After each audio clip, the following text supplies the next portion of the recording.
हनुमान लंका दहन लंका कांड। वैसे तो रामायण की कथाएं सुनते रहते हैं, पर फिर भी प्रभु श्री राम और हनुमान के चरित्र और लीलाएं इतनी हमें आकर्षित करती है कि हमें बार बार पढ़ने की इच्छा होती रहती है। कलयुग में जितना इस कथनों को पढ़ा जाए उतना अच्छा माना गया है। हनुमान लंका दहन रामायण के लंका कांड का सबसे बड़ा भाग है। यही से हनुमान जी की सहायता से ही भगवान राम सीता जी का पता लगा पाए थे। यही से हनुमान विभीषण मिलन हुआ था। रावण पुत्र अक्षय कुमार का वध भी इसी कांड में आता है। और मेघनाद जैसे पराक्रमी को भी हनुमान जी ने ब्रह्मास्त्र चलाने पे मजबूर कर दिया था। लंका दहन में अनेक रहस्यमय बातें थी, जैसे हनुमान रावण संवाद, रावण का शनिदेव को बंदी बनाना। नमस्कार दोस्तों, राधे राधे, जय श्री कृष्णा। दोस्तों कमेंट बॉक्स में जय श्री राम अवश्य लिखें। दोस्तों आप सभी का स्वागत है आपके अपने YouTube चैनल विभा शेरावत रावत पर। तो आइए सुनते हैं हनुमान लंका दहन से जुड़ी हनुमान लंका कांड की कुछ रोचक कथाएं। 1. अक्षय कुमार का वध। हनुमान ने अशोक वाटिका में कई पेड़ों को नष्ट कर दिया। बागवान भाग गए, हजारों राक्षसों को धूल चटा दी। अक्षय कुमार की हड्डियां और पसलियां उनके एक मुक्के से चकनाचूर हो गईं और अक्षय कुमार को परलोक सिधारना पड़ा। पूरा लंका भयभीत हो उठा था। पहले रावण स्वयं युद्ध करने आ रहा था। 2. हनुमान मेघनाद युद्ध, लेकिन मेघनाद ने उसे रोक लिया। मेघनाद आया, हनुमान के प्रहारों से उसके भी प्राण निकलने लगे। मेघनाद ने घबराकर ब्रह्मपाश का प्रयोग किया। हालांकि ब्रह्मा के वरदान से हनुमान ब्रह्मपाश से बंध नहीं सकते थे। उन्होंने सोचा कि ब्रह्मपाश का अपमान नहीं किया जाना चाहिए और रावण की सभा में जाकर भगवान की महिमा को सुनाया जाना चाहिए ताकि राक्षसों को भय हो। ब्रह्मपाश में स्वयं बंध गए हनुमान। 3. रावण की सभा में हनुमान जी। मेघनाद खुश होकर उसे रावण सभा ले गया। हनुमान ने देखा कि रावण की सभा में महान देवता, लोकपाल, दिग्पाल हाथ जोड़कर खड़े थे। वायु भी पंखा कर रहे थे और अग्निदेव आज्ञा की प्रतीक्षा कर रहे थे। सभी रावण के संकेत का इंतजार कर रहे थे। हनुमान निस्संदेह खड़े थे। 4. रावण हनुमान संवाद। रावण ने धमकी भरे स्वर में पूछा, तुम कौन हो? तुमने किसके बल पर ऐसा कहर मचाया है? क्या तुम मुझे नहीं जानते? उद्धरण चिन्ह। हनुमान ने बहुत गंभीर स्वर में कहा, रावण, जो सभी प्रकृति की शरण में हैं, जिनके रोम रोम में करोड़ों ब्रह्मांड बने हैं और हर क्षण नष्ट होते हैं, जिनकी शक्ति से ब्रह्मा, विष्णु, महेश अपना कार्य करते हैं, जिनकी कृपा से शेषनाग पृथ्वी को धारण करने में सक्षम है, मैं उस भगवान राम का दूत हूँ, जिन्होंने केवल तुम जैसे राक्षसों को दंड देने के लिए अवतार लिया है। क्या आप उन्हें नहीं जानते?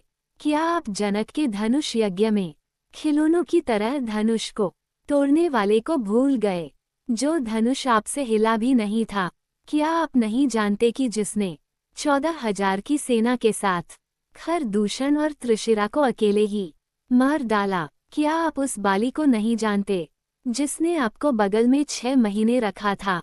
श्री राम ने उसे एक तीर से मार दिया था।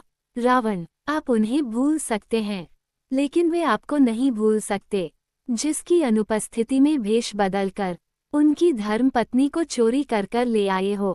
वो तुम्हें नहीं भूल सकते।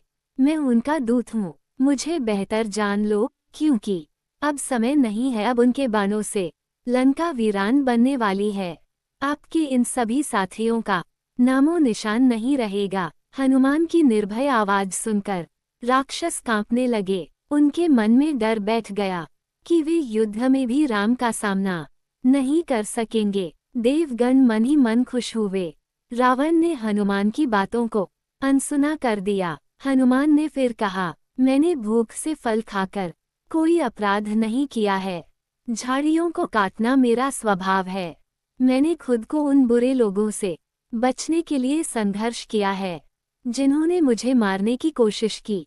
आपके पुत्रों ने मुझे बंदी बनाने की कोशिश की, पर फिर भी मैंने उन्हें माफ कर दिया।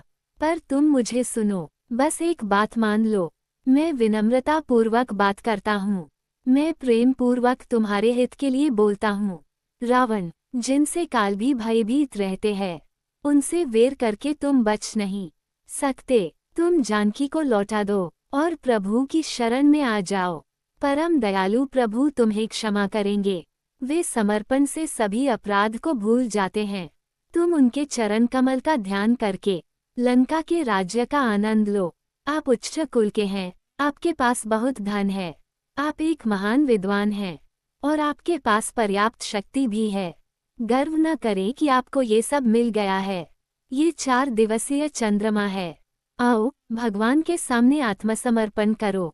मैं तुमसे सच कहता हूँ, मैं कसम खाता हूँ कि कोई भी तुम्हें राम से बैर रखने से कोई नहीं बचा सकता। हालांकि हनुमान ने कई लाभकारी बातें कही, लेकिन रावण को ये पसंद नहीं आया। उसने गुस्से में राक्षसों को उसे मारने का आदेश दिया। 5. हनुमान की पूंछ में आग। विभीषण ने आपत्ति जताई कि दूत को मारना अन्याय है। अंत में अंगभंग करने का निर्णय लिया गया और रावण ने पूंछ को जलाने का आदेश दिया। कपड़े को पूंछ के चारों ओर लपेटा गया, तेल में डुबोया गया और फिर आग लगा दी गई। कई राक्षसों ने पकड़ के शहर में धुमाने लगे।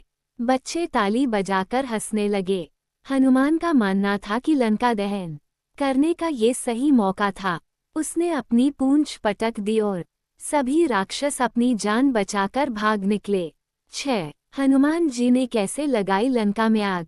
हनुमान एक महल से दूसरे महल में कूद गए और सब कुछ भस्म करने लगे।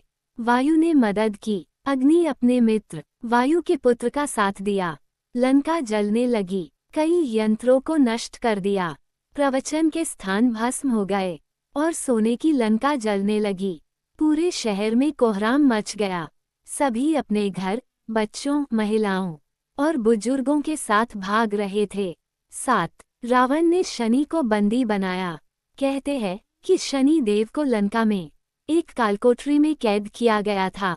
हनुमान का पैर उसके कोट की दीवार से टकराया और वह टूट गया। शनि देव ने हनुमान से सारी बात जानकर उन्होंने लंका की ओर उपहास भरी दृष्टि से देखा। एकमात्र विभीषण का घर छोड़कर पूरी लंका जलकर राख हो गई। उन्होंने हनुमान को आशीर्वाद दिया और कहा कि अब लंका का विनाश निकट है। फिर वे चले गए। जब हनुमान ने देखा कि शनि देव को मुक्त करने के बाद पूरी लंका ध्वस्त हो गई है, तो इसके भयानक मोर्चों में कोई खतरा नहीं था। वो समुद्र में कूद गए और स्नान करने के बाद सीता माता के पास लौट आए। 8. सीता जी ने हनुमान जी को क्या दिया था।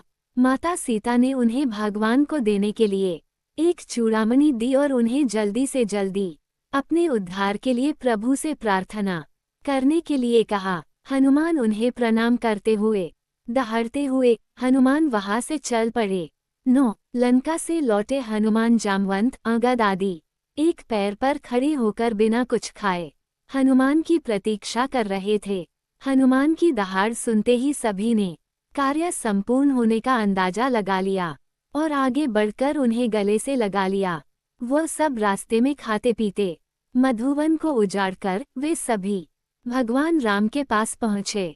हनुमान ने अत्यंत दयनीय शब्दों में सीता की स्थिति का वर्णन किया। लंका की शोभा, रावण की शक्ति और वहां की हर एक बात उसने प्रभु को बताई। 10. हनुमान जी को मिला वरदान। भगवान ने कहा, हनुमान, इस संसार में आप जैसा परोपकारी दूसरा कोई नहीं है। मैं आपका ऋणी हो गया हूँ। ये सुनकर हनुमान व्याकुल हो गए और उनके चरणों में गिर पड़े और प्रेम मग्न हो गए। भगवान राम ने उन्हें जबरन उठाया और उनको हृदय से लगा लिया। प्रभु श्री राम ने अपनी अनन्य भक्ति का वरदान दिया। भगवान शंकर की मनोकामना पूर्ण हुई, जिसके लिए वे हनुमान का अंश बने थे। दोस्तों, अगर आपको मेरी यह कहानी अच्छी लगी हो तो प्लीज़ मेरे चैनल को लाइक करें, सब्सक्राइब करें, शेयर करें और कमेंट करें। धन्यवाद दोस्तों।